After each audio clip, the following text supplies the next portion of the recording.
please share with us your testimony and what your passion is for being here in this Paramore community, and if you can relate at all to the plight of the people who are here in Paramore. Absolutely. Thank you for having me. This is a true joy to be able to share my story and to be able to just explain my testimony to you. So as a little boy, I used to walk these very streets in Paramore.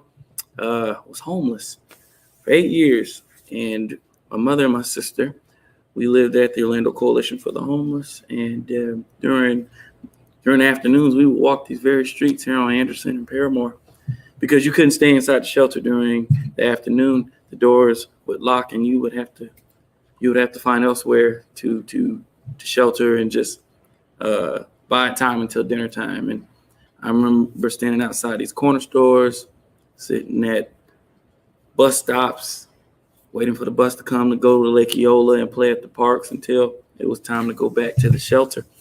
And we lived this for 8 years. It started at age 8 after my mother was divorced from my sister's father. I was determined to find a solution, or at least innovate and figure out how I can bring something to the table that can help those who are trying to change this problem that we have, to make it easier for us to build homes. So that way we can lessen the burden of women who are having to wait to get into a home, those who've missed the opportunity to get into a home, and those who just can't afford to get into a home. It's those communities that I was determined that we can change here in Orlando, because here in Orlando, it is a crisis with affordable housing. People having to spend more than 50% of their income just to stay in a house. And for that, it shouldn't be like that. There should be enough to where there's a market to where people can compete to live in a home, but not say, I can't afford a home. It's a big difference to say there's a market for me and it's first come, first served basis, then compared to there's nothing for me. What do I do? Because these people have jobs.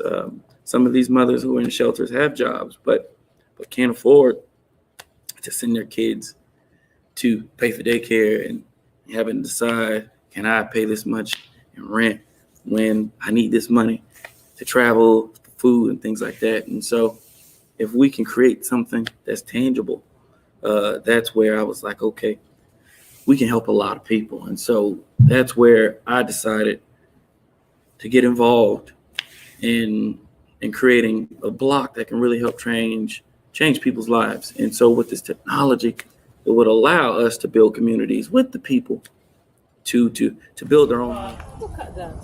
Look at that design. Look at that. Whoa.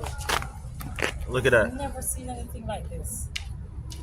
So now anybody can build a concrete block house. Jesus. Say that again, my brother. Anybody build a concrete block. You have to mix no market. No So more. she was just talking about jobs, right? Because she has people in a house that she needs to provide gainful employment. And so now, if you're able to build, well, these are different formulas that we've been creating. So we send it out and say, so we figure out, all right, yeah,